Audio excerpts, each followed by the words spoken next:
Namaste viewers, welcome to Sri Ananta YouTube channel. In our Upanishad series, today we will see the Akshamalika Upanishad. Embodiments of love. In series of Upanishad, today we are going to discuss about Akshamalika Upanishad. Let us see how it explores to attain the divinity, the path of oneness, and what is the conversation between Narada and Lord Brahma. So today I am going to discuss about this. Hope all the viewers will enjoy this.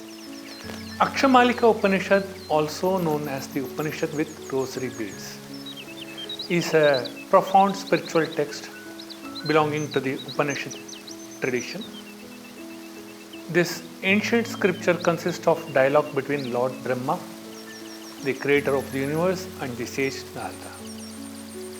The Upanishad begins with Narada expressing his deep desire to obtain spiritual wisdom and liberation. Seeking guidance, he approached the revered deity, Lord Brahma, who represents the highest knowledge and truth. Narada humbly requests Brahma to help him how to attain enlightenment and understand the nature of the self. Impressed by Narada's earnest and thirst for knowledge, Lord Brahma decided to impart the sacred wisdom of Akshamalika Upanishad. He begins by elucidating the essential teachings of this revered scripture. One of the central concepts explored in Akshamalika Upanishad is the nature of reality and the illusion of the material world.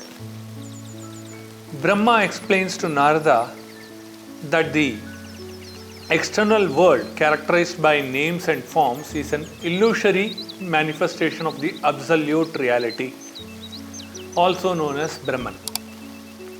He emphasizes that behind the ever-changing appearances lies the eternal and unchanging essence of the Brahman. Delving further into the nature of the self, Brahma unfolds the concepts of Atman, which we call it as immortal soul that resides every living being. He elucidates that Atman is not limited by the boundless of time, space, or individual identity, but is an eternal and infinite presence. Throughout the dialogue, if we see, Lord Brahma imparts various spiritual practices and disciplines to Narada, enabling him to realize the true nature of the self. He emphasizes the importance of meditation, self-inquiry, and the cultivation of virtues such as compassion, truthfulness, and selflessness.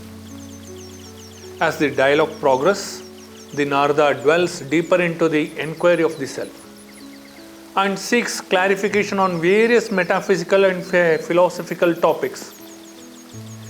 Brahma patiently answers his queries, elucidating the intricate connections between the macrocosm and microcosm, the relationship between the body and the soul, and the path to ultimate liberation. So, the Akshamalika Upanishad concludes with Brahma imparting a sacred mantra, a powerful combination of syllables that symbolizes the ultimate reality. This mantra acts as a spiritual tool for Narada and future seekers to attain higher states of consciousness and transcend the limitations of the phenomenal world. The Upanishad, through its profound teaching, emphasizes the importance of self-realization, the eternal nature of the soul, and the illusory nature of the material world. It serves as a guide for seekers on their spiritual journey, leading them towards liberation and union with the divine. Now, what Lord Brahma imparted the knowledge of self-realization. In many of our Upanishad series, I have described about that what is the illusory world, why the Jagat has been called as Mithya by Adi Shankara. Similarly, what is that unchanging truth, that is the Atman or the soul, and how we can attain that Parabrahman. In many of our Upanishad episodes, I keep repeating that. Once again, I will tell you why Jagat is Mithya. Why a world has been considered as illusionary. The reason behind this is that when we go in a deep sleep state, whatever we witnessed in the conscious state, to an extent it reflects in our dream state. And we believe that whatever we witnessed in the conscious state is the fact, is the reality. But when we get into the dream state, that time it turns into some of the events as nightmare.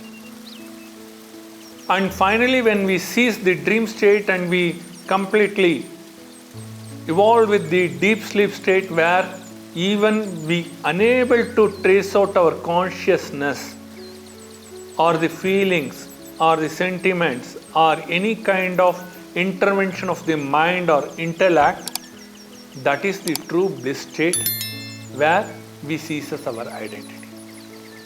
So that is why Adi Shankara made it very clear, world what we see is illusionary, it is mithya, it is not the fact.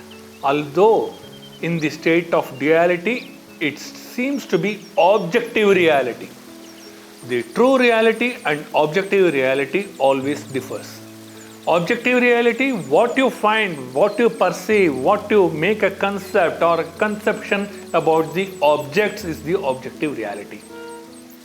Whereas when you look into the truth, unchanging truth, which is present everywhere in this cosmos, in all living atoms, if you see that, you cannot identify. You can only feel that Atman exists in all the creatures, which you cannot discriminate. When it has some objective reality like body, then you identify with its name. When body ceases, then that Atman or that soul, which has no identity with some specific name or form, that is the truth, which is considered to be equivalent or which is truly one with that Supreme. So that's what Adi Shankara emphasized in his Advaita philosophy. So this is what Lord Brahma has given a solution to Narada, how to enquire self, what are the procedures in Karma Marga, in the state of duality, how one has to attain and go through the process in order to find the liberation and ultimate realization of the self. So, embodiments of love. To have depth knowledge of Upanishad, stay connected with our channel, and in our next episode of Upanishad, I will share more Vedantic stories. Till then, stay blessed. Jai Sai Ram.